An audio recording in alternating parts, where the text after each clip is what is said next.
Bueno, muy buenas tardes a todos y a todas.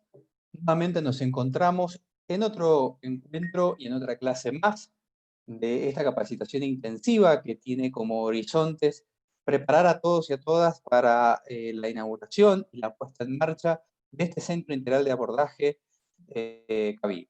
En el día de hoy va a continuar con la segunda etapa de la conferencia la licenciada Delia Sobrero. Agradecer a todos los operadores judiciales del fuero penal que pertenecen al Poder Judicial, al Ministerio Público, a los miembros de la Fuerza de Seguridad de la Policía que están participando de forma permanente en estas clases, y al resto de los empleados y funcionarios y operadores de los distintos ministerios, de los órganos que integran el Poder Ejecutivo de la provincia de San Juan y que van a converger en participación y en actividades permanentes en el Centro CAVID. Nos encontramos hoy presentes la señora presidenta de la Corte de Justicia, la coordinadora también de esta capacitación, la licenciada Tamagnini, la conferencista Delia Sobrero. Agradecer también al señor fiscal general de la Corte, quien se encuentra presente en forma virtual, y al resto de los ministros de la Corte de Justicia que vienen siguiendo esta capacitación. Nuevamente, gracias, buenas tardes a todos y a todas. Después de la clase de hoy, simplemente les recuerdo que volvemos el jueves ya con un cierre de lo que va a ser la exposición del doctor Ramel, el doctor Lozano y la licenciada Tamagnini respecto al protocolo que va a regir y va a regular las actividades del Centro CAVID. Doctora Adriana García Nieto, le cedo la palabra. Muy buenas tardes. Buenas tardes a todos. En primer lugar, por supuesto, saludar a nuestra conferencista, licenciada Delia Sobrero. Muchas gracias nuevamente. La verdad que después de la charla que tuvimos ayer a la tarde, hemos recibido solo buenos comentarios, muchas preguntas, y la verdad que, sobre todo, que creo que es lo más importante, ha despertado el interés por aprender más que eso y por seguir averiguando y seguir avanzando en este conocimiento de cómo debemos escuchar y cómo debemos tener esta sororidad, esta empatía con la víctima de violencia. Por supuesto, saludar a mis pares, a los ministros de la Corte de Justicia, el doctor Daniel Olivares Yapurgui, el doctor Guillermo de Santis, Marcelo Lima y Juan José Victoria, como así también al fiscal general de la Corte de Justicia, doctor Eduardo Cuatropani, que, como ustedes saben, lo venimos diciendo desde el primer momento, este centro de abordaje a las víctimas de violencia intrafamiliar y de género es una propuesta, a partir de una propuesta que se hace desde el Ministerio Público, que llevamos adelante el Poder Judicial en pleno, Ministerio Público junto con la Corte, juntamente con el Poder Ejecutivo Provincial, para poder dar una herramienta más para prevenir, para contener, para recepcionar, para acompañar a las víctimas de violencia de género e intrafamiliar. Seguramente este curso intensivo, por eso hemos llamado intensivo, porque la idea es que estemos todos los que tenemos, de alguna u otra manera estamos vinculados. Por eso al saludo que hizo Juan Pablo recién, específicamente al fuero penal, a las fuerzas de seguridad, por supuesto sumar a quienes pertenecen al fuero de familia y a todos los diversos organismos del Poder Judicial de la provincia de San Juan, que de una u otra manera, directa o indirectamente, están involucrados en la temática de género. Porque de eso se trata la propuesta de este centro. Es un centro que, si bien no va a dar todas las respuestas, va a dar la mayor cantidad de respuestas posibles. Si bien no vamos a poder solucionar todo y dar inmediatamente todas las medidas, vamos a intentar que sea un centro donde podamos concentrar todas las preguntas y donde podamos de ahí en más derivar. Creo que, antes que nada, ese centro de abordaje es una unidad fiscal de investigación. Y bajo esa otra va a funcionar bajo el sistema acusatorio, al cual le hemos sumado como un bonus track, como un punto más, esta particularidad de poder abordar un abordaje inmediato de la víctima, que es lo que siempre resalta el fiscal general, este abordaje inmediato que tenga que ver con la cuestión de salud, de comida, cuestión social, y un abordaje y articulación de seguimiento que es para acompañar, porque sabemos que la denuncia es un punto fundamental para el proceso, para poder ir cerrando, fundamental, pero no el único en todo esto que nosotros tratamos de hacer desde lo que nos toca, para sobre todo que la persona víctima de violencia recupere la dignidad vulnerada. Porque en definitiva, como poderes públicos, ese debe ser nuestro objetivo. sin tomar más tiempo, gracias a cada uno de ustedes, no solo por estar, sino por la participación a través de las preguntas, a través de las consultas, y comprometo anticipadamente a la licenciada que todas aquellas preguntas que hoy no podamos responder por razones de tiempo, por lo que fuere, bueno, articulemos, Carolina, Juan Pablo, alguna manera de poderlas luego centralizar y poder ir viendo la manera de seguir teniendo estos encuentros o ver la manera en que podamos ir creciendo, porque como también siempre decimos, esto tiene más que ver con aprender, es con reflexionar, sensibilizar e ir asumiendo ciertas cuestiones que a veces la letra lo dice, lo repetimos, pero no lo asumimos como tales. Y para poder tener una actitud empática, una actitud que realmente sea la que la víctima necesita en este proceso, tenemos que hacerlo carne, para decirlo con lenguaje claro y específico. Entonces, bueno, estamos en este camino. Muchísimas gracias, licenciada, una vez más. Muchísimas gracias por la claridad de su exposición. Y bueno, y lo dejo así, escuchamos a quien sabe. Muchísimas gracias, que tengan buenas tardes.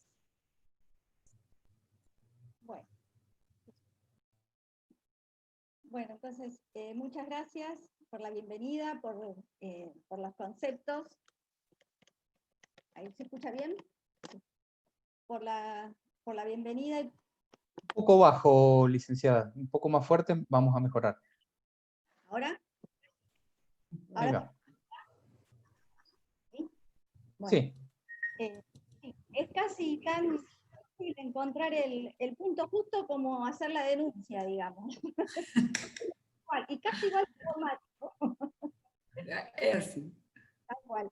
Y como usted decía recién, en realidad la denuncia no es el cierre de nada, sino que justamente es un principio, es abrir, y uno no sabe, los actores que están participando, el denunciante, la familia, mismamente la propia víctima, no tienen certeza de cómo se va a desempeñar, cómo va a seguir eso después, ¿no es cierto? Por eso a veces, como es una cuestión se vuelve tan difícil de sostener por ahí en el tiempo, por montones de cuestiones, por la cuestión del tiempo de la justicia, digamos, pero también por requisitos, por cuestiones que son entendibles, digamos, ¿no es cierto? Porque en algún punto, cuanto más requisitos se pidan, más certeza hay de que se pueden conseguir, digamos, de que estamos hablando con la persona correcta. Por ejemplo, digo un ejemplo tonto, pero por ejemplo, la cuenta DNI que se puede hacer ahora, ¿no es cierto? Se puede abrir el celular con la foto del teléfono, con la foto del documento, pero no la puedo abrir si yo tengo esas fotos guardadas en mi teléfono, preciso a la persona al frente. Y preciso sacarle la foto, no con la máquina, no con la cámara de fotos, sino con la cámara de ese WhatsApp que estoy utilizando, de esa aplicación. Entonces, si bien es un requisito que molesta, porque uno puede decir, bueno, pero ya tengo en el teléfono el documento, la foto, bueno, con ese criterio, eso haría que cualquiera pudiera sacar cualquier foto porque no está autenticado justamente ese acto. Entonces, la denuncia empieza de una manera y bueno, y va teniendo diferentes avatares y eso va produciendo en la víctima o el denunciante diferentes formas de tolerarla, digamos, ¿no? Así que bueno, eso me parece, porque justamente además la denuncia tiene que llevar un tiempo de elaboración. Digamos, todo el largo de la denuncia sirve a veces para poder elaborar eso que se pudo decir en un momento. Yo quería decir dos cositas en relación a algunas de las preguntas de ayer, que después estuve viendo, digamos. Una de las cosas que yo no dije, o no dije no, pero no comenté, es una afirmación, digamos, de Eva Giberti, que me pareció interesante, digamos. Ella dice que no conviene hablar de violencia de género, cuando hablamos de violencia hacia la mujer, sino directamente de violencia hacia la mujer. Porque al hablar de violencia de género, la palabra mujer queda escondida, digamos, queda supuesta, ¿sí? Entonces, al no hablar claramente de la víctima como mujer, queda la identidad masculina, supongamos, la del agresor, queda borrada también. Entonces como que es una forma de asegurarse de no, esto de no exponerse, cuanto menos te muestres más seguro, bueno, algo así. Entonces ella dice que, bueno, la violencia de género, en muchos casos, en la mayoría de los casos donde vemos que la agredida realmente es una mujer, tiene que ver, o se puede decir como violencia hacia la mujer. Y cuando yo dije ahora recién que esto de la agredida realmente es una mujer, no me refiero a lo biológico, ¿sí? Sino a la identidad autopercibida que tenga esa persona. Digamos, obviamente en la violencia hacia la mujer y en los casos que ustedes van a atender, y en la violencia doméstica, no importa si es una persona con un órgano sexual masculino o femenino, es alguien que se siente y que está teniendo una identidad autopercibida femenina, ¿sí? Y en ese sentido va a ser, puede ir a hacer la denuncia y encuadrar obviamente, o no hacer la denuncia, pero encuadrar en este parámetro, digamos. Y además, obviamente la oficina de violencia, por más que se llame violencia de género, ya digo, no va a pedir un certificado médico, y va a atender a la víctima que corresponda. Si de repente apareciera un varón que está haciendo, que está, puede comprobar, digamos, que puede hacer una denuncia total sustanciada, y se ve que la agresora en ese caso es una mujer, o hacia los niños, si la agresora es una mujer, seguramente la oficina intervendrá lo mismo, porque estamos hablando de personas, no de sexos, ¿sí? No de sexos biológicos, de personas y fundamentalmente de personas que ocupan en ese momento dos lugares diferentes, el agresor y el agredido, no importa cómo se llamen, digamos, ¿sí? El nombre de pila que tengan. Eso es algo que me quedó por ahí. Y después también yo dije, bueno, después lo vamos a ver en la parte de la retractación, pero me parece que eso era fundamental. Y después también, cuando dije que tendrían que darse, digamos, cómo sería el acceso a la justicia de las minorías, ¿sí? Que creo que la pregunta fue para este lado, o las minorías de las nuevas sexualidades, digamos, o las minorías de grupos étnicos, como dije yo, lo que me refería en función de tener la igualdad de oportunidades en el sentido de que, bueno, se supone que una persona que tenga determinadas características, puede ser pertenecer a alguna comunidad que tiene un dialecto que se maneja de determinada manera, puede ser alguien que tenga una discapacidad o una capacidad diferente. Entonces, a esas personas justamente se las va a atender con lo que haga falta, con un intérprete si es necesario, un intérprete que pueda hablar lenguaje de señas, un psiquiatra o alguien que pueda llegar a comunicarse con esa persona por determinada situación. Y obviamente en esto de las cuestiones de otras sexualidades, de las transexualidades, de otro tipo de las identidades de género, digamos, asumidas interiormente, son personas, no importa cómo se vean por fuera o qué órganos tengan, por decirlo de alguna forma. Y lo fundamental es que vamos a tratar con personas, y en ese sentido es que tenemos que ver todo esto de la empatía y todo esto que yo decía ayer. Creo que eran esas las aclaraciones. Después también, cuando preguntaron si podía haber mujeres violentas, sí, obviamente, ni la psicopatía ni la violencia son propias de ningún género ni femenino ni masculino, digamos, ¿sí? Son actitudes y son personalidades. Así que bueno, esas son como cositas que me parecía como reforzar de la charla de ayer.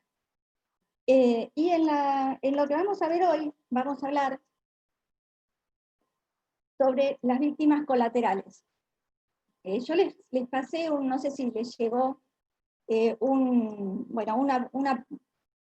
fragmento de una novelita, de una novela, que habla justamente sobre cómo un niño de 8 años cuenta una situación que sucede en su casa. No sé si se pasó eso, Carolina. ¿Sí? Entonces, bueno, por ahí algunos lo pudieron leer. Sí, se mandó por el correo y se subió a la página esta mañana. Sí, sí, no hay problema.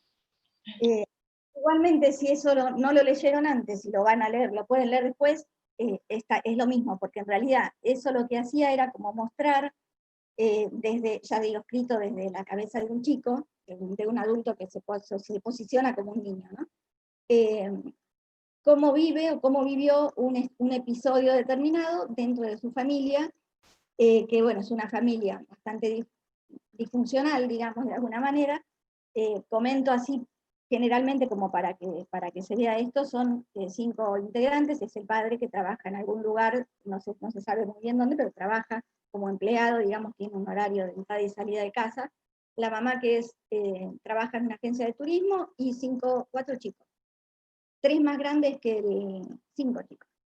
3 más grandes que el protagonista, o sea, entre 15 y 10 años, el protagonista que cuenta, que tiene 8, y un hermano más chiquito. Entonces, bueno, cuando hablamos de víctimas colaterales, vamos a pensar justamente, como yo decía ayer, a ver, ya pongo el papel.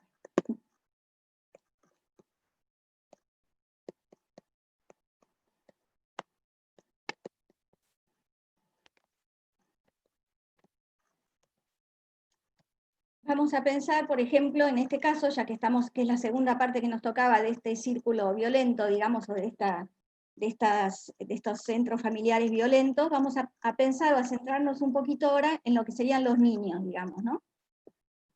Y para eso yo les había mandado este fragmento, que es una parte textual, unas hojitas textuales de esta novela, Las garras del niño inútil, que es una novela de Louise May, que para mí es preciosa, digamos, y que bueno, cuando la puedan leer, aunque sea esas hojitas, van a poder comprender más esto que yo ahora voy a decir por ahí desde la teoría, desde lo más intelectual, y es con lo que ustedes se van a encontrar. Ustedes se van a encontrar cuando reciban una denuncia, o cuando hablen con un nene que está siendo maltratado, o con algo de estas realidades, se van a encontrar las cosas explicadas o expresadas desde lo que sale en ese fragmento, ¿sí?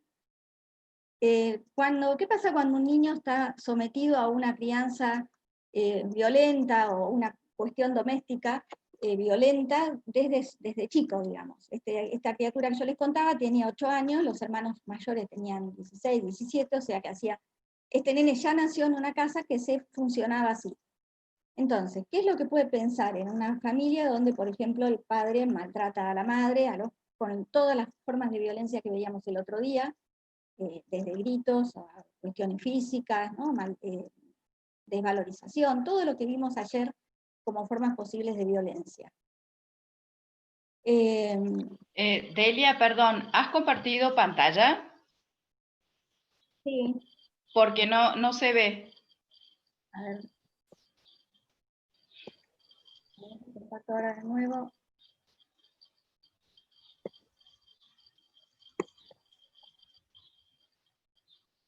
Porque si pongo compartir pantalla, no encuentro mi pantalla.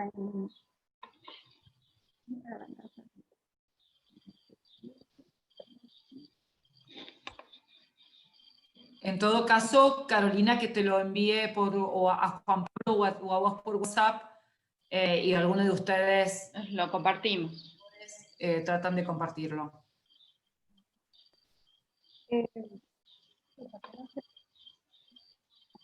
Compartir pantalla como sea. ¿Delia tiene abierto el documento?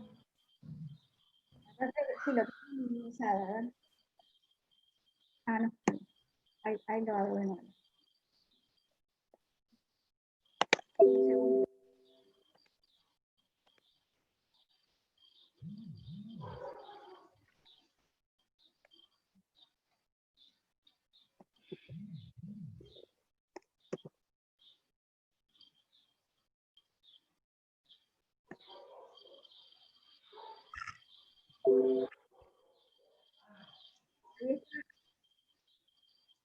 ¿Lo minimizo? No, el documento no se ve, lo que tiene que estar es abierto. Y ahora lo minimizo, a ver.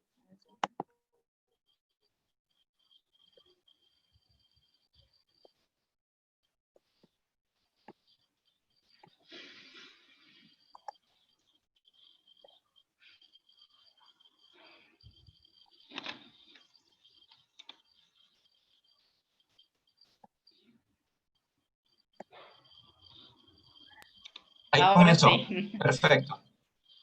Ahora, Bien, ahí se ve perfecto.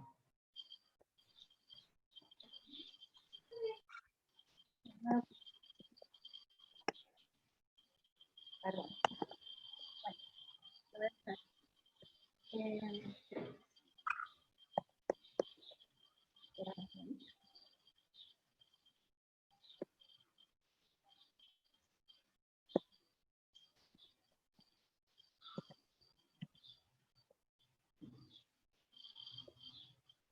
En presentación en diapositiva me dice la pantalla completa, y si no es de 5.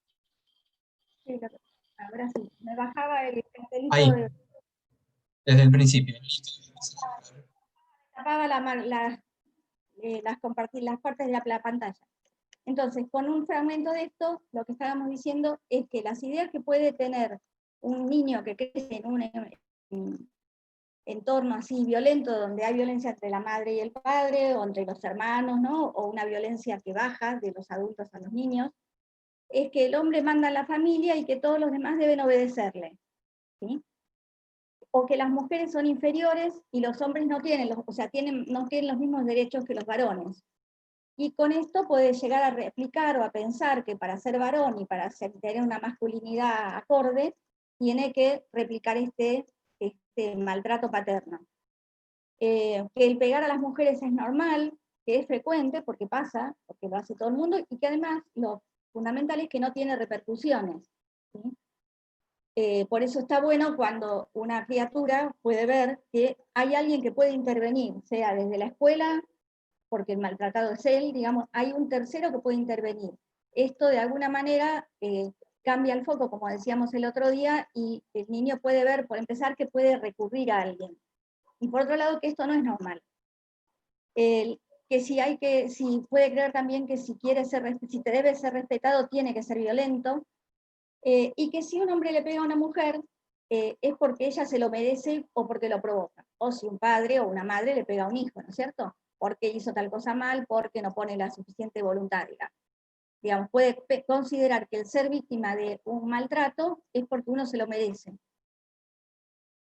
¿Y qué consecuencias puede tener eso a lo largo de la vida en esos momentos, ¿no? Porque esto que hablábamos era de la crianza. En la vida de un niño maltratado, victimizado de alguna manera, se van a presentar seguramente como síntomas, problemas de socialización, o sea, de la relación que él va a tener con otros niños y con otros adultos. Quizás se acerque a un adulto y le tenga miedo y haga un cierto movimiento para achicarse, digamos, y a su vez tenga problemas con sus pares, porque esto que nosotros decíamos, que yo decía ayer, ¿no? Esta cuestión del sometimiento, donde uno se somete ante alguien que considera por algún motivo más fuerte. Entonces quizás esté en esta nena, que en casa es sometido, es violentado, en la escuela o en otros lugares abusa de alguna manera, o sea, en cualquier sentido, de otro que en ese momento lo ve más, más débil, digamos, ¿sí? Entonces seguramente va a haber problemas de socialización. Puede presentar síntomas depresivos también, puede presentar miedos directamente, miedos a la oscuridad, miedos a estar solo, miedos a ir por determinados lugares o a encontrarse con determinada persona. Obviamente alteraciones del sueño también, síntomas regresivos, como decíamos ayer, ¿no? Volver para atrás y perder por ahí el control de los esfínteres, o empezar a hablar mal, digamos, ¿no? Empezar a como a niñarse de nuevo, de alguna manera. Empezar a tartamudear en algunas circunstancias especiales. Todo esto puede traerle problemas de integración en la escuela, por esto que, por ejemplo, decíamos ayer también, ¿no? Alguien que está atento a lo que viene de afuera, pero para protegerse y no dejarlo entrar, para estar atento, para estar hipervigilante, que gasta mucha energía del psiquismo, seguramente va a tener problemas en la escuela para poder aprender, porque no va a poder relajarse para poder entender y dejar entrar algo, ¿no? Porque está como síntoma defensivo, pretende que lo de afuera no le toque, de alguna manera. Puede haber respuestas emocionales y de comportamiento, esto por ejemplo, bueno, de llantos inmotivados, no malas contestaciones, sino nerviosismo, cuestiones de ansiedad. con una larga exposición a un lugar así hostil, a un ambiente muy hostil, pueden presentarse síntomas de estrés postraumático. Eso lo podemos ver, mucho se puede ver seguramente en niños que fueron institucionalizados, en chicos que pasaron situaciones muy graves desde pequeños, digamos, durante mucho tiempo, o que fueron victimizados, por ahí decíamos ayer también el tema del trabajo, ¿no? Como trabajo esclavo, digamos. Entonces puede haber síntomas de estrés postraumático también. Y la otra cuestión que suele aparecer es la parentalización de los niños o niñas. ¿Esto qué significa? Cuando un niño empieza a ocupar o trata de ocupar el lugar del padre o la madre ausente, ¿sí? Dándole apoyo al otro, al que queda, por ejemplo, o dando apoyo entre sus hermanos. Esto, por ejemplo, se ve en este fragmento que yo les di, por ejemplo, cómo son estos dos hermanitos. Bueno, hay una paliza a partir de una explosión de violencia del padre. El padre le pega a la madre le pega, y el padre le pega a la madre al nene más chiquito. Cuando todos van a atender, cuando todos los nenes se reúnen alrededor de la madre, entre llantos y toda la historia, por la angustia, por el susto, y porque ven al padre hecho una fiera, la madre lo que hace es levantarse y decirle, salgan de acá, mocoso de porquería, o algo por el estilo, y le pega específicamente a este que cuenta. Y a la noche, digamos, porque en total esto lo van a leer, a la noche cuando ambos, esto pasa un día de Navidad, mientras las demás familias festejan, digamos, cuando estos dos nenes están solos a la noche afuera, bueno, escuchando a los vecinos cómo festejan y toda la historia, el más grande le dice, ¿cómo te pegó papá? Bueno, se muestran los moretones, le muestra los moretones el más chiquitito, y entonces el más grande le dice, pero mira, a mí también me tocó, ¿eh? Y le muestra a modo de consuelo, digamos, su propio golpe, ¿sí? Que le dio la madre. Esto tiene que ver con la parentalización, con el tema de poder apoyar al otro como si fuera más grande, digamos, ¿sí? Tomar el lugar de un adulto, digamos, de alguna forma. Pasa acá, pasa a veces ya digo, por ejemplo, que cuando los hijos se acercan a ayudar a la madre o al padre, o cuando sienten que uno de los dos está agrediendo al otro y toman un lugar de acción, y lo toman, puede ser en un hecho simplemente, o puede ser directamente, digo las nenas, porque en general es como más normal, que directamente con 10 añitos se hacen cargo de atender a los hermanos, o porque o la mamá o el papá no están, o porque están solitos, o porque no tienen quien los atienda. Esto también es un síntoma, digamos, una consecuencia que suele aparecer, ¿sí? O cuando un hijo se mete directamente adelante del padre o madre que está tratando de agredir al otro, o de agredir a un hermano, ¿sí? Toma un lugar de un adulto, digamos, y invierte esa simetría. Y todo esto tiene un costo obviamente importante para ese niño que no está preparado, por lo menos no debería estar efectuando esas acciones, ¿no? Entonces, ante esto, uno se pregunta, bueno, ¿qué pasa con la mujer, o con la madre, con la mujer, con la víctima en particular, que no se va de esa situación? ¿Por qué no se va? Bueno, no se va muchas veces porque justamente en su vida infantil, familiar, vivió todas estas experiencias y lo naturalizó. Esto es así, lamentable, la vida de la mujer es así, la vida del hombre es así. Y entonces está naturalizado. Puede no animarse a irse por vergüenza, como decíamos ayer, por vergüenza para el barrio, por vergüenza en la familia, porque además en general, muchas veces, no siempre, pero muchas veces el agresor tiene un apoyo familiar, de su propia familia, digamos, ¿no? Tiene como una especie de capa que le ponen, y las cosas no se ven, no se cuentan, ¿sí? Hay como un apoyo a esta situación. Entonces, a veces la vergüenza viene también por ahí, y el temor, porque hay dependencia económica, por ejemplo, y entonces no hay facilidad, no hay posibilidad de irse a otro lado, ni a alquilar, ni a otro lugar. O porque no quieren irse a la casa de un familiar porque saben que es llevarle un problema de alguna manera, porque ese violento o esa violenta puede ir y hacer lío ahí mismo, y ahí mismo seguramente o hay padres mayores o hay niños, ¿no? Entonces, por cuidar al otro, la mujer o la víctima en general, no se anima muchas veces a irse.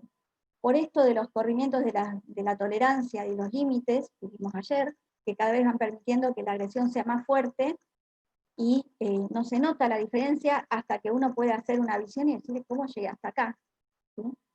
Y producir una extrañeza.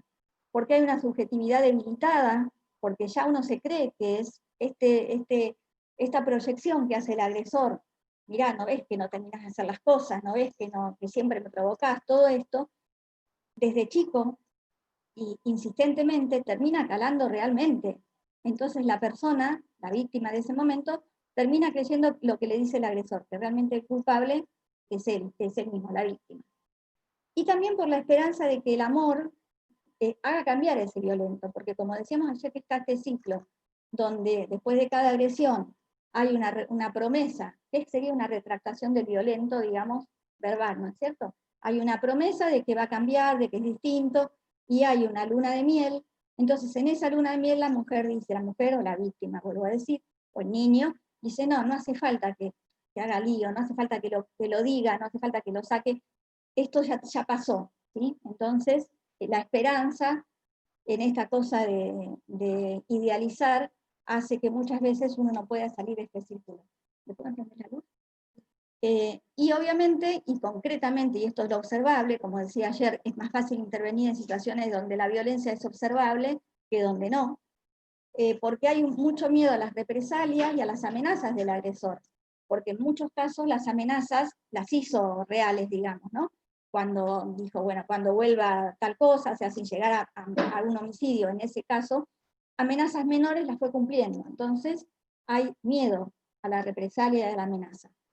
Y además porque fundamentalmente hay miedo a ser alejada de los hijos. Esto es una cosa que muchas veces se ve, y se ve mucho en familia, y se ve en los expedientes de divorcios contradictorios.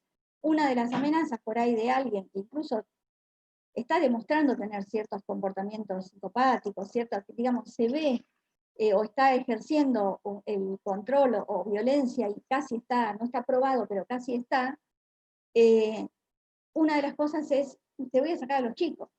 Y por lo que decíamos ayer, por esto de que muchas veces la persona, en este caso la mujer, suele estar tan vulnerada, tan débil, que realmente parece que tiene un trastorno de la personalidad, que no es capaz de cuidar.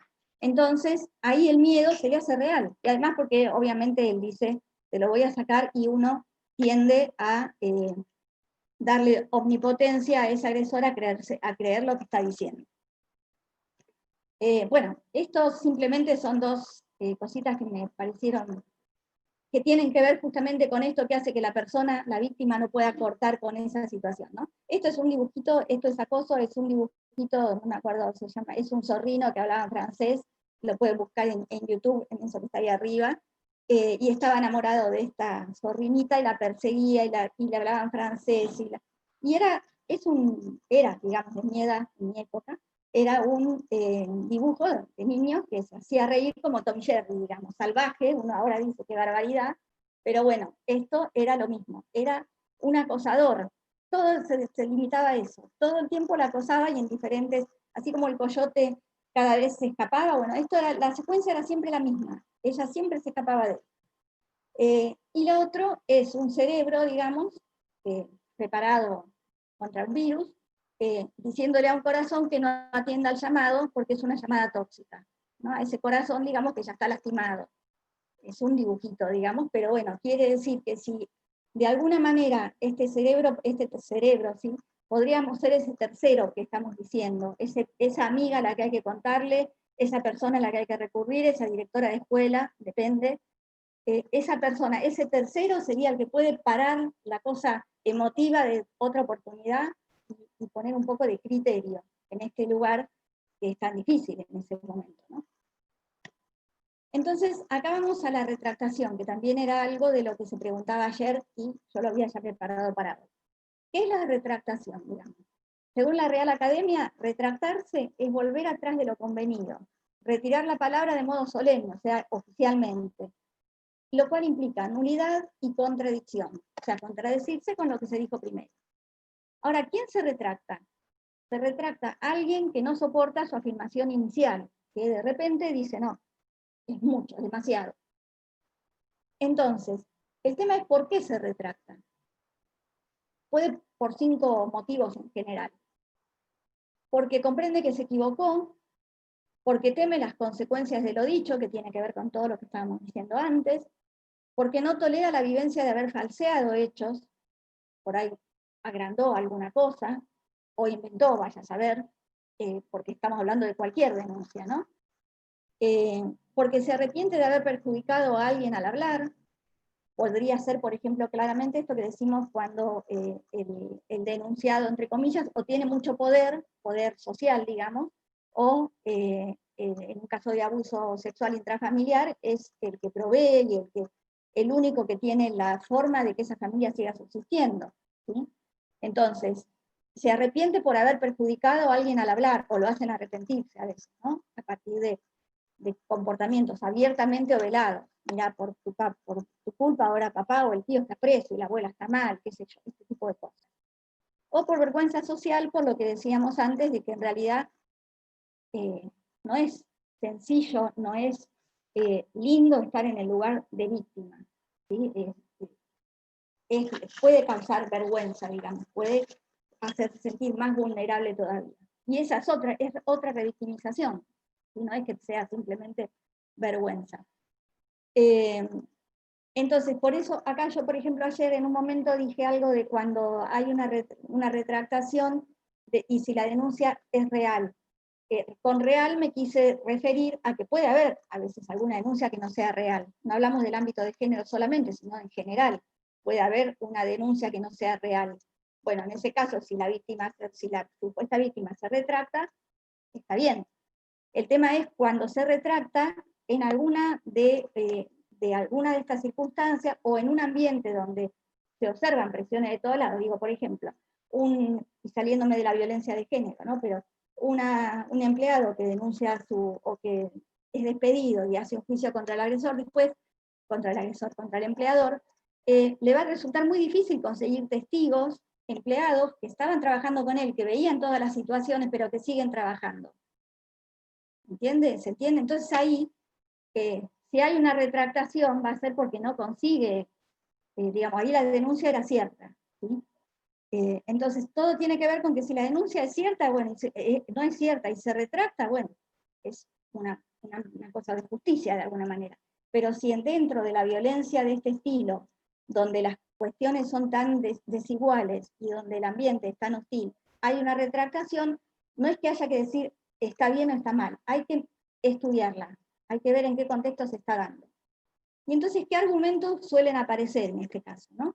Por ejemplo, decir, no, me equivoqué, o en realidad no fue para tanto el hecho que yo denuncié, en realidad ese episodio no fue tan grave, o no quise decir que siempre es violento, o que nos pega a mí, a los chicos, no me amenazó con matarme, dijo que no me aguantaba más, y yo me asusté, y entonces fui y le dije a la mamá o denuncié, ¿sí? Ahí se está haciendo cargo de haber entendido mal, digamos. Porque aparte, como en general, se le dice a la víctima, no es que no entendés nada, se la desvaloriza todo el tiempo, esto es fácil de elaborar, digamos. No es que no me deje salir de casa, es que yo no me hago el tiempo para salir, para estar con una vecina, para ir a tomar mate, ¿sí? Por otro lado, desde lo psicoanalítico, digamos, todas estas cuestiones que empiezan con el no, y que chocan o hacen ruido con el contexto de donde la venimos escuchando, de toda la situación general, son para tener en cuenta, porque es otro mecanismo de defensa de esto que decíamos el otro día, que es la negación, ¿sí? Es como si uno tuviera que sacarle el no adelante, y entonces en realidad quedaría, me amenazó con matarme, me dijo que no me aguantaba más, ¿sí? No me deja salir de casa, porque además esto lo dijo la persona ya antes, no es que lo está inventando en este momento, ¿sí? No es que dice, no me dejas, no me amenazó con matarme. Eso lo dice porque en un momento dijo que le amenazó, ¿sí? Entonces, lo importante es, esos argumentos son verosímiles. Verosímiles es una cosa que puede ser creída y dada por cierto sin necesidad de prueba, ¿sí? Eso es una cosa verosímil. Entonces, esos argumentos dados en el contexto de una denuncia donde por ahí había hablado ya la pareja, la esposa, digamos, quien sea, la víctima, y alguien más, donde había alguna muestra, donde la víctima quizás llegó con un golpe, o llegó muy asustada en un estado importante, donde hay otros elementos que permiten pensar que no fue solo verbal la cosa, que no fue un invento, una cosa intelectual. Entonces, ¿qué credibilidad le vamos a dar, le tenemos que dar a esta palabra, a esta segunda palabra? ¿Qué pasa con esa denuncia que hizo antes? ¿Sí? Esta denuncia nueva, digamos, esa denuncia vieja, ¿la tenemos que anular? ¿Se tiene que desinscribir, borrar esas palabras primera? ¿Por qué, digamos? ¿Por qué podemos confiar ahora en que esta persona sí es una persona veraz, si estamos diciendo, si lo que está diciéndonos verazmente es que antes nos mintió? ¿Entiende? ¿Por qué nos resulta más fácil, por qué resulta más fácil, digamos, por ahí, en medio de estas cuestiones, resulta un poco más fácil creer que esta retractación sí es verdadera y que la mentira fue la primera? No hay una razón lógica para eso. Rompe la lógica esto. Es un mentiroso que está diciendo, no, pero de verdad le estoy diciendo que soy mentiroso. Entonces, ¿qué creemos? Entonces, acá entra como importante el aporte de este equipo interdisciplinario, que son los que tomaron la primera denuncia, los que observaron cómo venía esa persona, esa mujer, ese niño, los que pudieron ver o juntaron o vieron más elementos si había alguna cuestión médica, si había un vecino que vino y dijo, no, sí es cierto, yo escuché los gritos, todo lo que se colectó, ¿sí? Y del equipo interdisciplinario, que es todo esto, y la policía que fue a la casa, supongamos en ese momento a buscarla, el policía que abrió la puerta, que golpeó, que habló con el agresor, que por ahí le dijo, no, oficial, no, fue una equivocación, acá no pasó nada. Toda esa gente puede brindar información importante. Y todo eso es lo que hay que tener en cuenta para poder después decir, bueno, tomamos esta retractación, o esta retractación es parte normal, esperable de este círculo que viene viviendo esta persona. En ese sentido, la retractación hay que estudiarla como si fuera la pericia de la persona, bueno, hay que hacer casi la pericia de la retractación. Y obviamente es importante la visión que haya tenido y que tenga, y que pueda tener a partir en esa misma entrevista donde supuestamente se está retractando, que en vez de ser en la declaración, digamos que tenga una entrevista con el equipo técnico de psicólogo o psiquiatra, para ver en qué condiciones está, para poder observar todo el correlato verbal, actitudinal, todo eso, ¿de qué forma me está diciendo todo esto? Todas estas cosas hay que tenerlas en cuenta, porque además el psicólogo o el psiquiatra va a tener acceso a poder pensar, bueno, no, esta persona me está contando todo como si fuera del vecino, está en un proceso de disociación, no está comprometida con lo que está diciendo, ¿sí? Entonces, eso es importante para ver qué pasa con la retractación. Y vamos a ver también algunas de los rasgos de personalidad que son frecuentes, estos no son todos ni son los únicos, que hay en las personas que agreden, sea hombre, mujer, sea un niño, ¿sí? Metidos específicamente más que nada en esta cuestión de una violencia intrafamiliar. ¿Cómo es un manipulador emocional, digamos? Acá estaríamos hablando ya de alguien con más rasgos psicopáticos, como decíamos antes, ¿no? No el que explota porque fue criado así solamente, sino el que además tiene una ansia de poder sobre el otro, el que tiene esta postura desigual siempre, asimétrica. ¿Se acuerdan que hablábamos de situación asimétrica? Bueno, alguien que es un manipulador, alguien que tiene rasgos psicopáticos, mantiene durante toda la relación una postura de supremacía sobre la otra parte, sea una esposa, una pareja o un niño, ¿sí? En cambio, por ahí, alguien que es violento porque fue criado en todas estas situaciones que veíamos antes, y en realidad no pudo ni siquiera elaborar todo eso, porque no tuvo la oportunidad, digamos, hay momentos donde justamente está en una situación de par, y por eso existe la culpa. Esa es una de las cuestiones que en documentos o en trabajos con hombres violentos, digamos, uno de los indicadores, digamos, de las cuestiones que proponen observar es cómo es la postura del agresor que va a pedir un tratamiento, o que simplemente es mandado a buscar un tratamiento, o que se presenta. ¿Hay culpa en lo que está escuchando? ¿Hay sentimiento de culpa, digo? ¿Hay una implicación subjetiva o hay una declaración discursiva?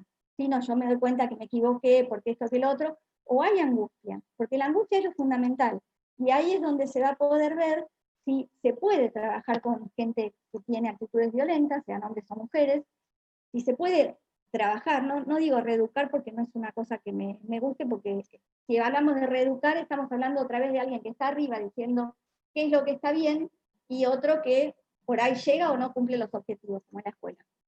Entonces, hay personalidades con las que un tratamiento o un abordaje para cambiar esta situación de violencia va a dar resultado, y hay otros con los que no. Con este tipo de personaje, como el que estamos viendo acá, es difícil. ¿Por qué?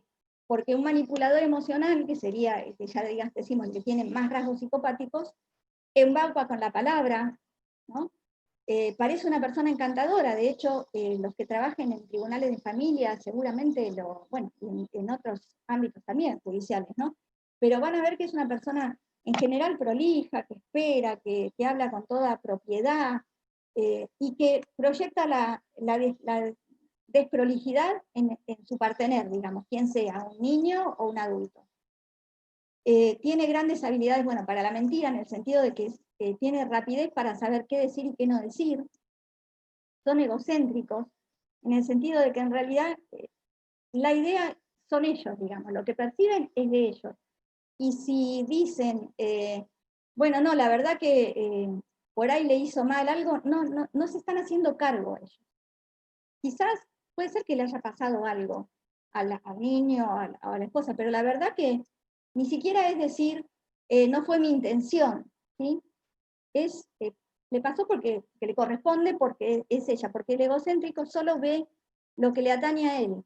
Y en todo caso dirá, estoy pasando un mal momento por esta denuncia, pero no va a decir, la verdad que me están acusando de tocar a mi hijo, es imposible. ¿Cómo van a pensar? Me están arruinando la vida, no sé, no puedo salir a la calle, no puedo dormir con todo esto que está pasando. Pero en ningún momento dice, si hay algún elemento que diga que a este nene, a mi hijo le pasó algo, quiero saber quién fue, ¿sí? La posibilidad de que pueda haber algún otro culpable. Porque pensar en eso, decir, no, mire, si mi hijo está con todo esto, tiene estos síntomas que hicieron, no sé qué, que mi esposa o que el médico nos mandara a tratar, o sea, a evaluar a ver qué estaba pasando, si tiene todo esto, empezó a hacer pis de nuevo, no sé, llora cuando ve a un extraño, todo esto, me están acusando a mí. Yo no soy porque la verdad que nunca lo haría. Pero en ningún momento surge, pero quiero saber, entonces, por favor, revisen, fíjense, estudien, a ver, ¿quién puede ser? ¿De quién del ámbito? ¿Se entiende? No está puesta la atención o la duda en algo sobre ese otro. Está sobre todo las cosas que me provocan a mí. El problema, la vergüenza, la angustia, que no puedo dormir de noche, que estoy perdiendo clientes, ¿sí? Eso es un pensamiento egocéntrico. Usa el silencio para manipular, esto que hablábamos ayer de que en realidad castiga con el silencio, ¿no? Con no dirigirle la palabra, con ningunear, por ejemplo. Ignora lo que estás sintiendo, lo que está sintiendo el otro, en esto que hablábamos recién del niño, ¿no? O de la mujer. Cuestiona la salud mental, o cuestiona la aptitud. En una criatura uno le dice, no, pero ves que sos un tonto, no terminás de aprender, no ves que con vos no se puede.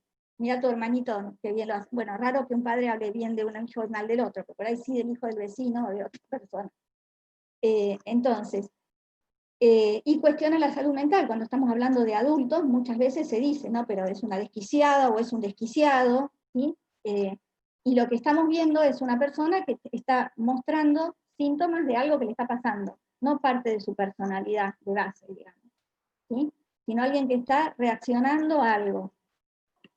No aceptan su culpa porque en realidad no tienen culpa, porque como no lastiman al otro, porque no hay un otro, entonces no hay culpa, por eso no hay culpa. Buscan personas vulnerables, esto es así como una persona vulnerable y que no tenga posibilidades de haber empezado a poder elaborar estas cosas que le pasaron, posiblemente se convierta en alguien que sin querer va a terminar agarrada de alguien que parece tan fuerte, ¿sí? Esto es importante, por eso yo hablaba ayer de trabajar con quien es víctima, para poder que comprenda que en ese momento fue víctima, pero no tiene por qué ser así toda la vida. No tiene por qué ser vulnerable toda la vida. Eso lleva mucho trabajo. ¿sí? Y esfuerzo de parte de la persona, de la víctima. Tiene una necesidad enfermiza de controlarlo todo este sujeto, como decíamos ayer, el teléfono, los horarios, el colectivo, la ropa que se lleva puesta, todo. Las amigas, las amistades de los hijos o de la pareja, y además se ríe y juzga continuamente. Entonces, a partir de reírse, baja la autoestima, digamos, se burla todo el tiempo, y además juzga. Y como ya la víctima lo tiene en un lugar, o lo tiene, o está puesto ahí inevitablemente en un lugar de autoridad, si alguien de autoridad te juzga, uno se lo termina creyendo, ¿sí? Por ahí también esto puede pasar en el caso de la retractación. Una retractación muchas veces, si no es entendida como esto que veíamos antes, como algo posible de una cosa esperable o posible, de un circuito, y como algo que hay que estudiar, puede resultar muy molesto para el que recibe la retractación, digamos, para el aparato judicial de alguna manera. Porque implica volver cosas atrás, implica trabajar de nuevo sobre lo mismo, ¿sí? Entonces, ¿qué genera esa persona? Molestia. Y se le empieza a hablar distinto por ahí, o se le trata con poca paciencia, si no se está enterado de que puede ser que esto sea una reacción a algo que está pasando, ¿sí? Entonces, sintetizando, la víctima de violencia psicológica o sexual, sea víctima directa o testigo, como en el caso de los niños que estábamos hablando, tiene repercusiones negativas que van a estar a nivel físico y a nivel psicológico. Y cuanto mayor sea el tiempo de exposición, mayores van a ser las secuelas, sea de violencia conyugal, de trata, ¿sí? O de violencia doméstica, hablando de menores o de niños. O gente mayor que está también, qué sé yo, se me ocurre en un geriátrico y es maltratada, por ejemplo, también es lo mismo. O sea, si bien no es una víctima de violencia de género, supongamos, pero sí es una persona que está sometida a una cuestión estresante, manipuladora y maltratadora, mucho tiempo, donde la autoridad y uno está muy, muy marcado, y entonces ya no hay posibilidad de armarse para responder. En el caso de los niños, digamos, o de los menores, que no solo son testigos de maltrato hacia la madre, sino que también son víctimas directas de violencia, porque también reciben la violencia ellos, de sus mayores, la vivencia es todavía más desequilibrante y afecta más al sentimiento de seguridad y de confianza en el mundo directamente y en las personas que lo rodean. Esta va a ser una persona que cuando vaya a algún lugar nuevo, cuando empiece a trabajar, cuando empiece a estudiar, cuando va a un cumpleaños, no está tranquila. Es un niño que no está tranquilo y es un adulto que no va a estar nunca tranquilo porque el vínculo que se estableció con el otro desde chico no fue de confianza. No pudo confiar porque en cuanto bajó la guardia le vino un golpe, por ejemplo. Y todo esto sin duda entonces va a dejar huellas en la adultez, digamos. Son frecuentes en este caso entonces los sentimientos como la indefensión y el miedo, esto ya hablamos no solo en los niños, sino en los adultos y a largo plazo. La preocupación porque la experiencia traumática se pueda repetir, digamos, por ser él mismo un propio adulto golpeador, por ser igual de impaciente que su madre o su padre, por hacer pasar a los hijos las mismas cuestiones que pasó él en su niñez. Y a nivel actitudinal pueden aparecer ansiedad, hipervigilancia, que es esto de estar atento a la afuera, y con un nivel de tensión importantísimo que no permite poner la atención, un nivel alto de tensión, con ese que no permite poner la atención, con la C, en lo que haga falta, en manejar, en hablar, en leer, en estudiar, ¿sí? Va a tener dificultad para tomar decisiones seguramente, y todo esto puede llegar incluso hasta ser paralizante, y a paralizarlo totalmente y hacerlo justamente más vulnerable también.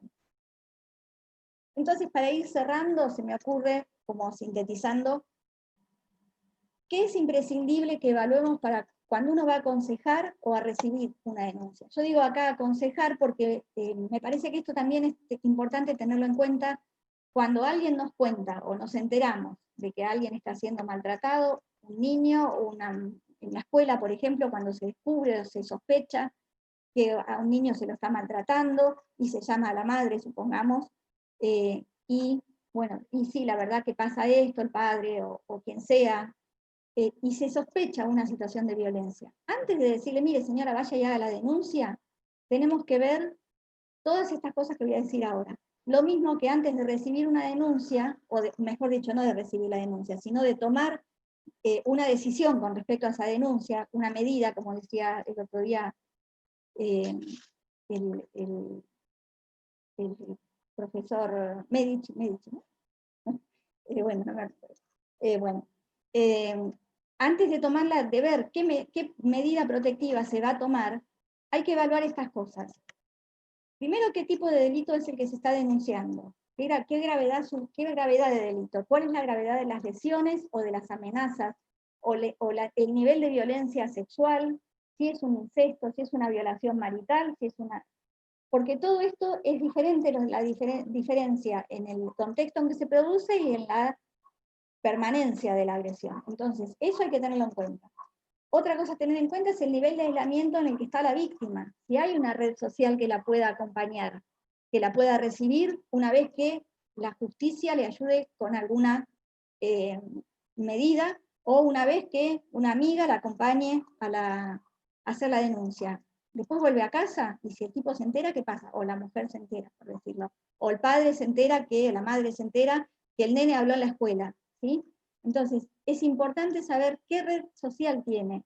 Y acá, obviamente, son importantes dentro del equipo interdisciplinario los trabajadores sociales, por ejemplo. Mismamente, bueno, los vecinos, la policía que va a buscar y que conoce el barrio, digamos, y que puede ver qué vecino se acercó a hablar y qué vecino se escondió. Por ejemplo, digamos, la red la pueden armar entre todos. Todos los que trabajen en este centro van a poder aportar información importante, todos. Desde el que escribe hasta el que va a bajar del patrullero, hasta el que recibe el llamado.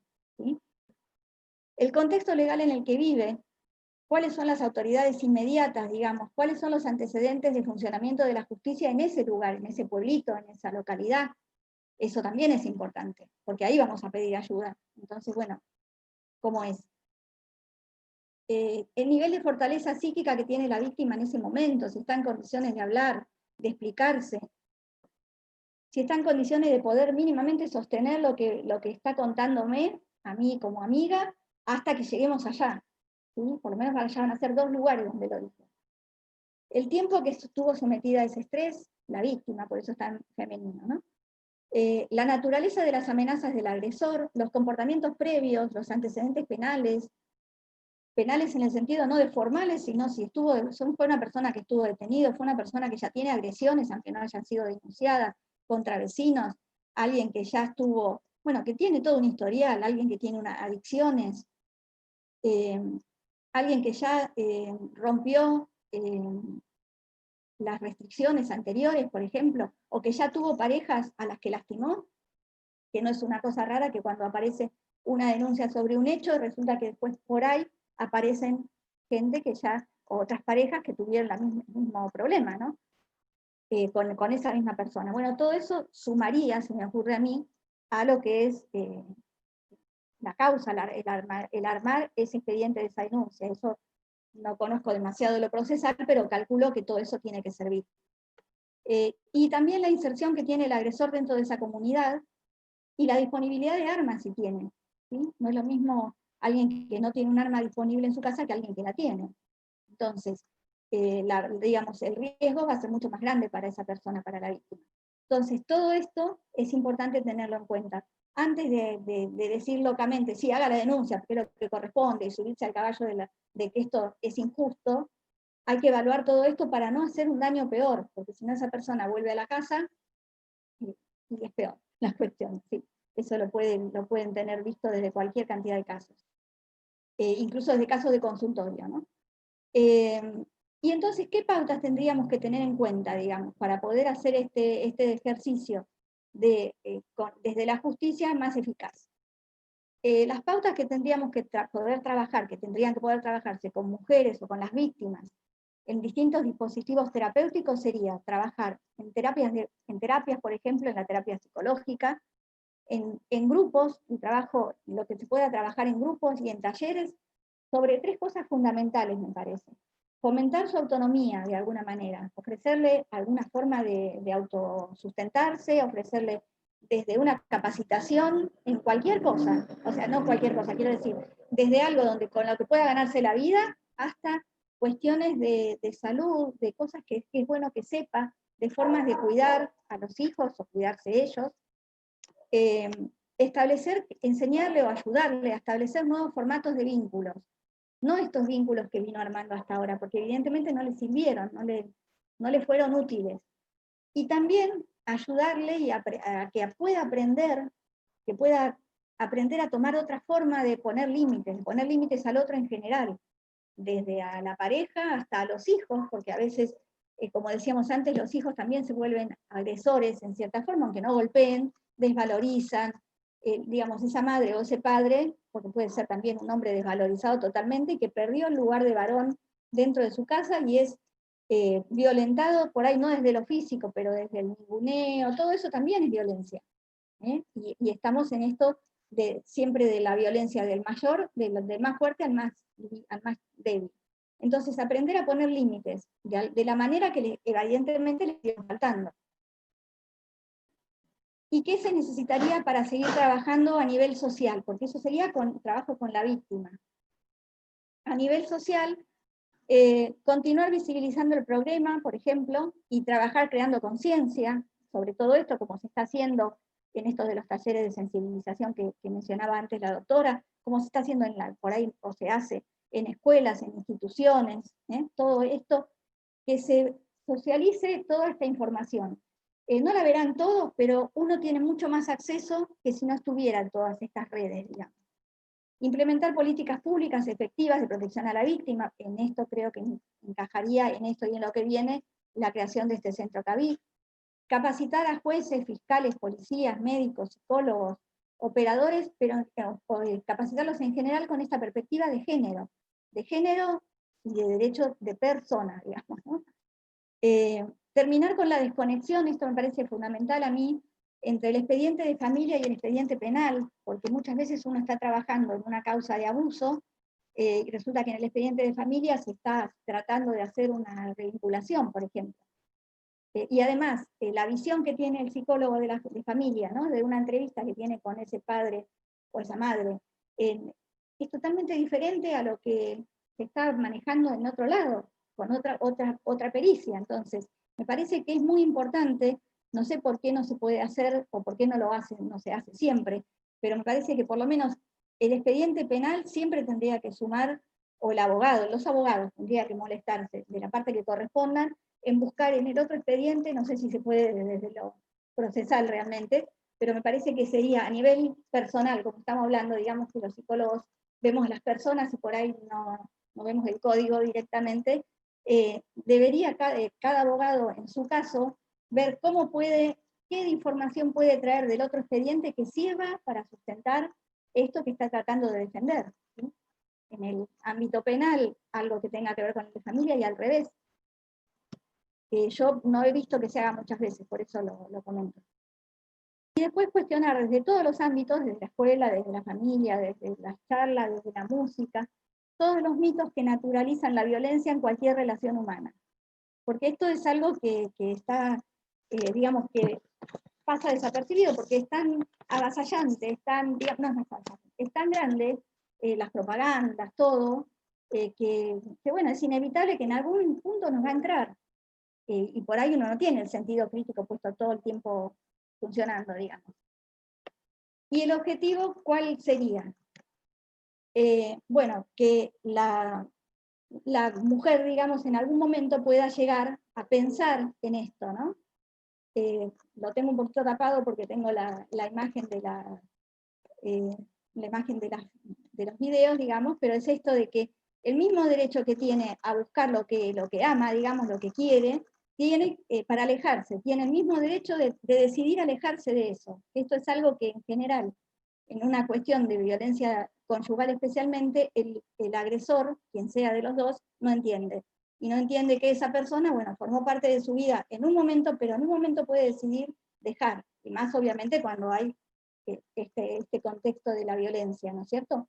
Entonces, esto de que, bueno, así como hay derecho a buscarlo, hay derecho a poder dejar. Ese es un derecho que debería tener, debería pensarse, llegar a sentir en algún momento una víctima que pueda hacerlo. Bueno, Muchas gracias por la atención, y esto me parece que tiene que ver con, por ahí, esto de la esperanza que nombraba ayer la doctora, digamos, de armar este centro con una cuestión esperanzadora de poder en algún momento modificar algo, ¿no es cierto? Si bien nadie puede empezar de nuevo, porque no se puede volver atrás tal cual, porque uno ya no es el mismo hoy que ayer, sí puede comenzar a partir de ahora a tratar por lo menos de hacer algo, un final distinto. Después se verá si se consigue o no, pero esto se puede hacer. Y en esto seguramente creo que esa va a ser la función del centro de asistencia, de atención, no de asistencia, de atención a la víctima. Bueno, esto era todo, quedo abierta para lo que quieran consultar o lo que haya quedado, no haya quedado claro, digamos. Hoy estuve mejor con el tiempo, ¿eh? Perfecto. Bueno, Delia, pregunta, ¿qué podemos hacer cuando la víctima se niega a la intervención del equipo interdisciplinario del área para la mujer, que usualmente se ordena luego de una denuncia de violencia familiar? El área para la mujer es, el área para la mujer, te explico, son dispositivos que funcionan en las municipalidades y que tienen vinculación directa con la Dirección de la Mujer, digamos, que depende del Ministerio de Desarrollo Humano y que entienden los derechos de las mujeres, ¿sí? Víctimas, y trabaja especialmente con personas víctimas de violencia. Claro. Y, o sea, es lo que nosotros teníamos acá, creo que son los consejos zonales y los consejos locales, que están dentro de Exacto. El tema es por qué se llega a la denuncia, digamos. O sea, no a la denuncia, sino por qué se llega a que este consejo, este lugar tenga conocimiento del hecho. Porque a veces, a veces suele iniciarse por ahí también los procesos, ¿sí? O se continúa en un seguimiento. Claro. Y es complicado porque si fue la misma persona que en algún momento fue a pedir ayuda, en un momento donde justamente pudo perder, no es que pudo perder el miedo, sino que el miedo era tan grande que le hizo ir sin pensar en las consecuencias por ahí. Si es la misma persona la que denunció y la que dijo, qué sé yo, su pareja o un nene que fue y dijo que padres que pegan, que maltratan de alguna manera, me parece que en digamos, el hecho va a ser un trabajo, porque la denuncia, en realidad la denuncia se podría hacer desde alguien desde afuera, digamos. Yo podría denunciar que el vecino está golpeando a su esposa, por ejemplo.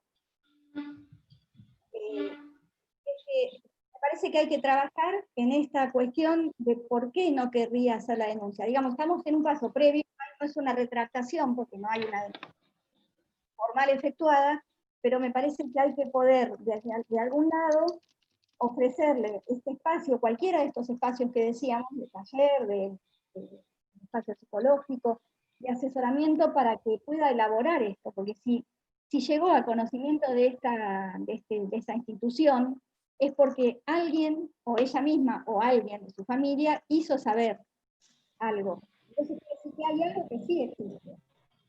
Hay que ayudarla, yo creo, de alguna forma, como les digo, con estos dispositivos, por ahí con un seguimiento, con un acompañamiento invasivo, qué sé yo, trabajadores sociales, una entrevista con psicólogos cada 15, 20 días, poniéndole por ahí un paraguas que, digamos, no decir citado por la oficina tal, sino decir, bueno, mire, vamos a hacer esto porque esto es mejor para poder entender a ver qué está pasando. Sí, seguramente las cosas no son tan graves como usted dice. Obviamente esto entiendo que no hay una definición no podemos quedarnos pasados como institución.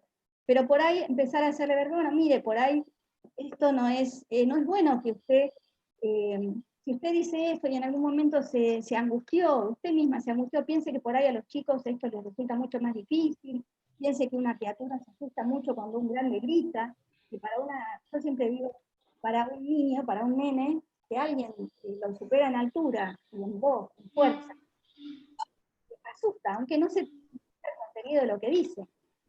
Entonces, por ahí, tratar de verla por ese lado, de generar primero empatía con ella, de hacerla entender y fundamentalmente de hacerle ver que por ahí, si podemos rever esto, esto no significa ninguna amenaza a lo que ella está viviendo en este momento, si para ella no es tan serio, y obviamente nosotros consideramos que no es tan terrible.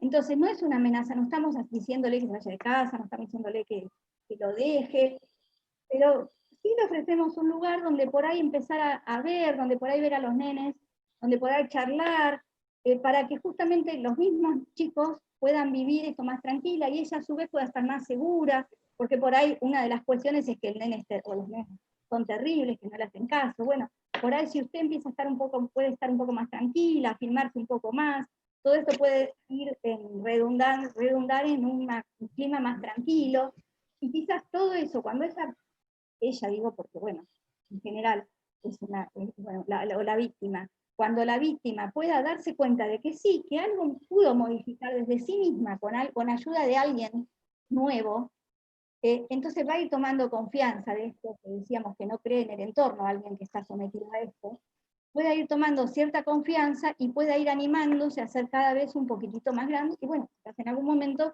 pueda hacer la denuncia. No es fácil, pero me parece que más que eso hay que fortalecer estas tres cuestiones y desde el momento, desde el lugar que se pueda.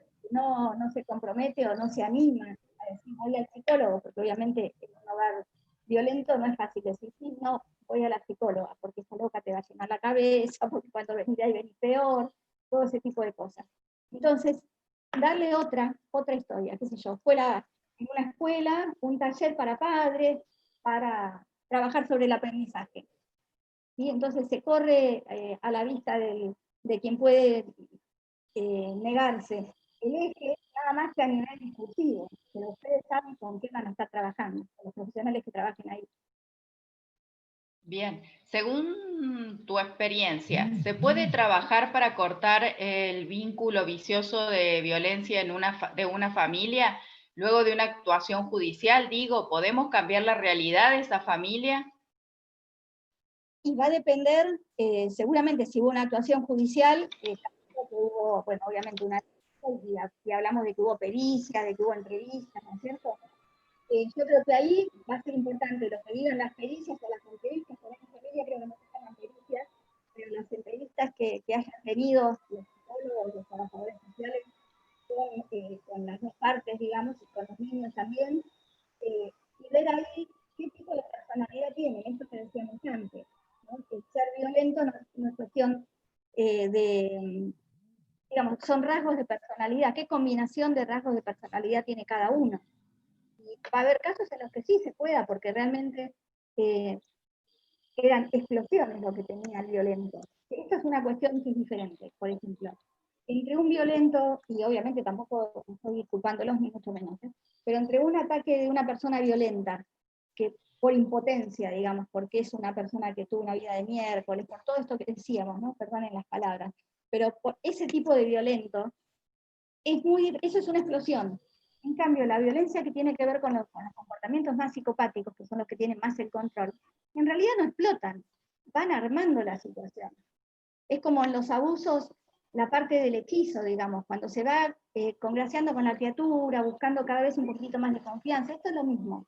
¿Sí?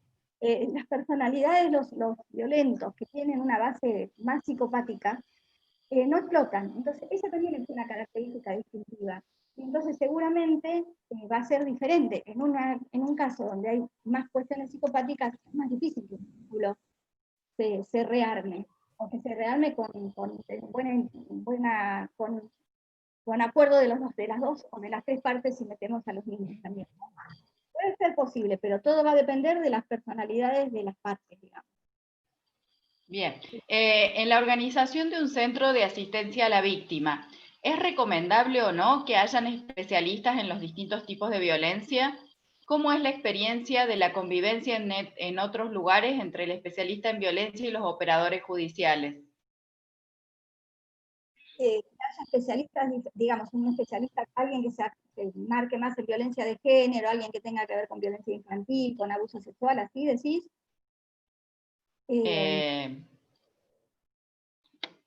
los distintos tipos, o sea, como que entiendo yo que es expertise en los distintos tipos de violencia, o sea,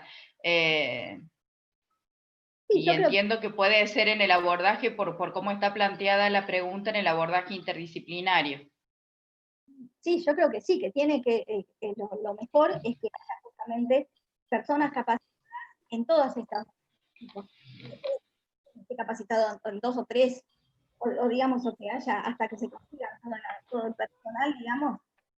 Sí, es importante que se capacite el que esté en todas estas cuestiones. Y si hay alguien que tiene más experiencia en trabajo con víctimas de determinado tipo, también sí es obvio que va a ser más fuerte el aporte que pueda hacer. Igual siempre observando la visión de los demás, porque por ahí a veces pasa que cuando uno se especializa demasiado, deja de ver el entorno, ¿no? Entonces, siempre está bueno esto de que sea interdisciplinario y que realmente funcione como interdisciplinario, que se charle entre todos, ¿no? Que se diga, este caso va para fulanita porque tiene más experiencia en violencia conjugal, por ejemplo. Y el trabajador social queda fuera, ¿no? Digamos que sea un psicólogo. Y el trabajador social queda fuera y entonces no tiene la posibilidad de levantar datos de este contexto, ¿no? De quién, justamente, por ejemplo, de quién incluso maneja lo económico, de quién es la propiedad donde se vive, que eso también es una cosa que muchas veces tiende a no permitir pensar en irse, porque resulta que hicimos la casa en el techo de la casa de la mamá de él o de la mamá de ella, entonces ¿no? Uno queda como medio prisionero, digamos. Entonces me parece que sí, interdisciplinario, ¿sí? Y que se esté capacitado en la mayor cantidad de tipos de violencia que hay y que siguen apareciendo, porque va a haber que sumarle grooming, va a haber que sumarle bullying, ¿sí? Por ahí no hay todavía gente especializada en eso, pero sí son capacitaciones. ¿Sí? Sí. Bien.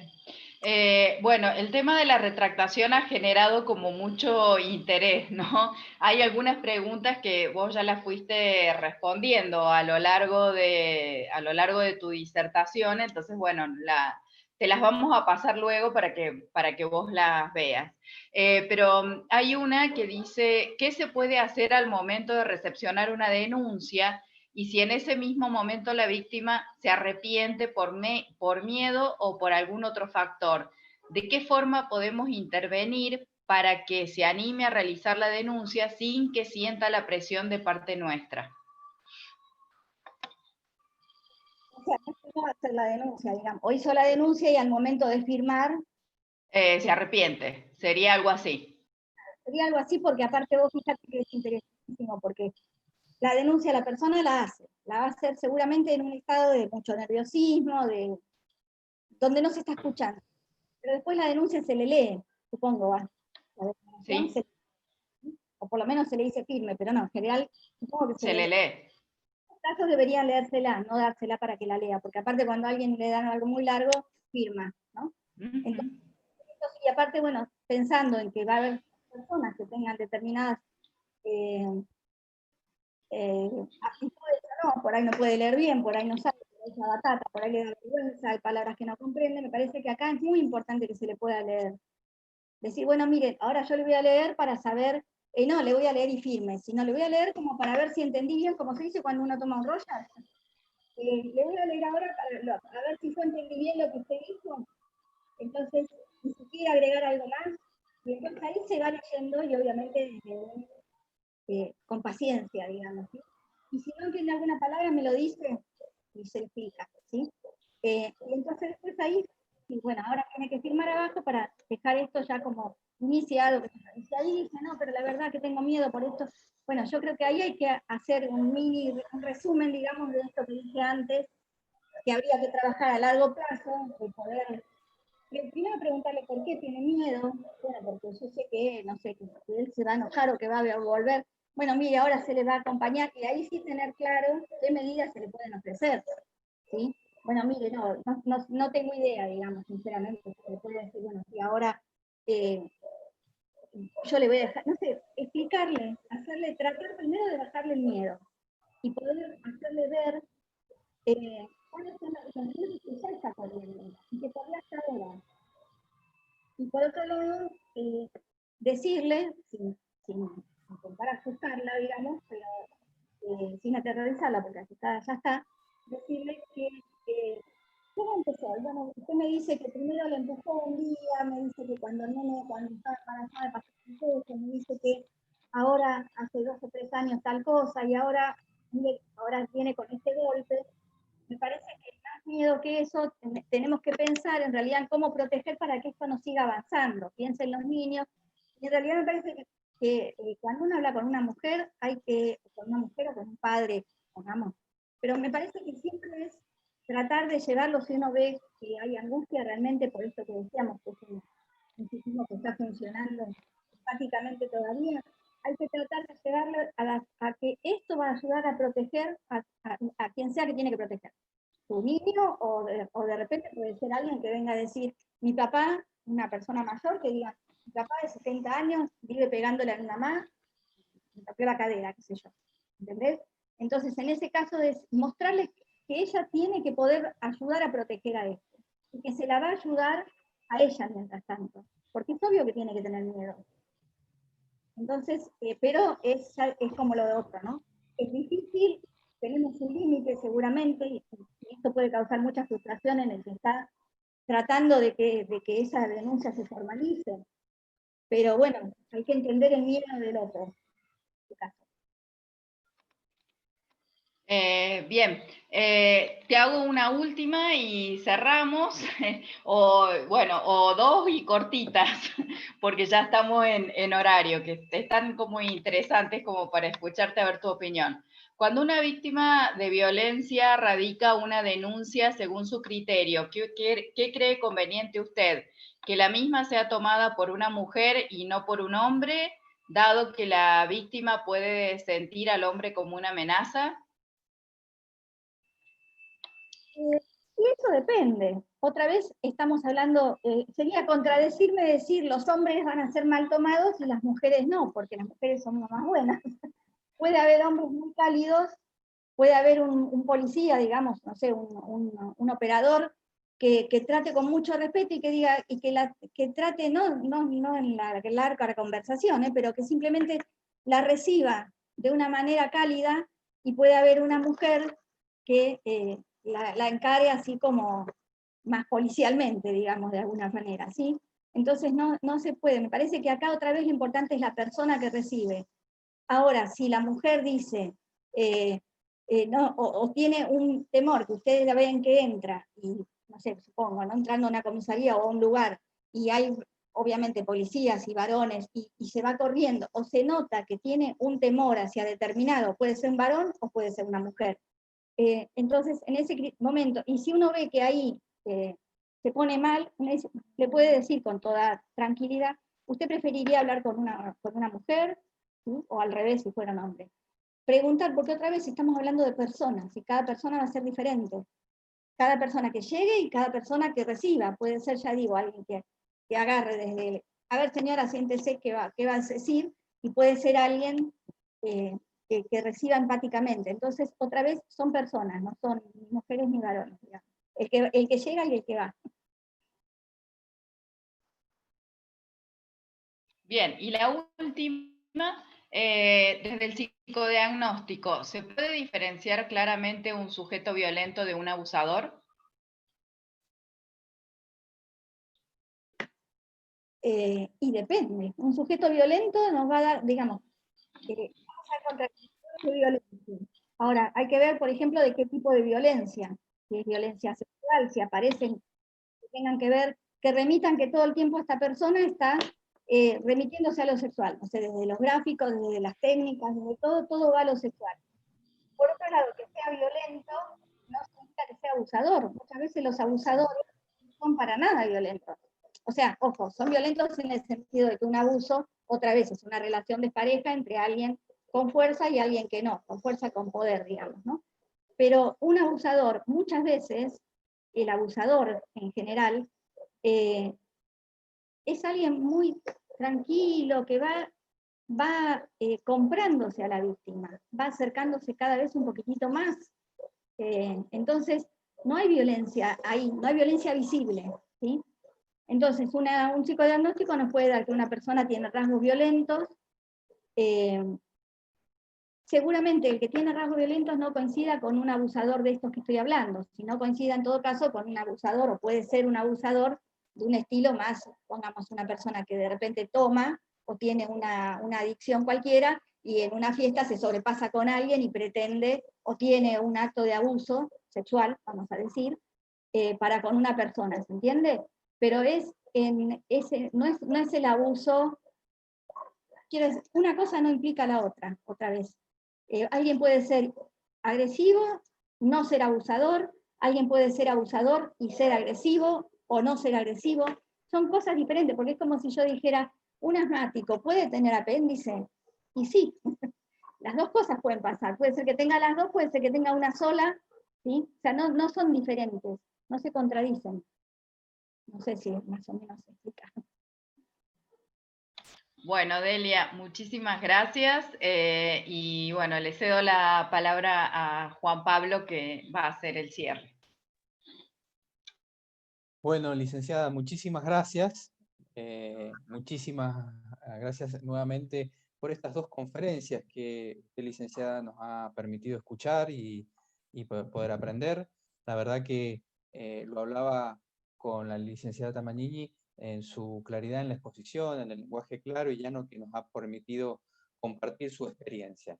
Seguramente tendremos muchas inquietudes, las mismas van quedando registradas en todas las preguntas que se han ido formulando en el chat de este seminario y se las estaremos transmitiendo después vía correo electrónico con la licenciada Tamagnini para que en la medida de sus tiempos nos pueda ir haciendo una devolución de todas estas inquietudes para no solo estar a tono y estar de la mejor manera capacitados y formados para el lanzamiento de este Centro Integral de Abordaje, sino una vez que esto ya comience a funcionar, seguramente surgirán aún más situaciones que necesitaremos del apoyo y del conocimiento de quienes más experiencia tienen.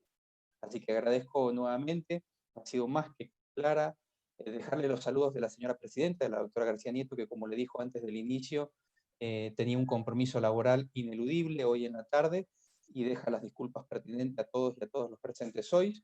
Nuevamente gracias, Caro, por la moderación del día de la fecha, y agradecer la presencia de las más de 300 personas que nos han acompañado hasta esta hora, al señor fiscal general de la Corte, quien ha escuchado atentamente durante toda la conferencia suya, a los señores ministros y a todos quienes han participado y que vienen participando. Muchísimas gracias, gracias por el esfuerzo de estar conectados, y los esperamos el día jueves, el 12 de noviembre, a la misma hora, para escuchar ya a los doctores Fernando Ramé, Rolando Lozano y la licenciada Tamagnini, que van a hablar del protocolo COVID.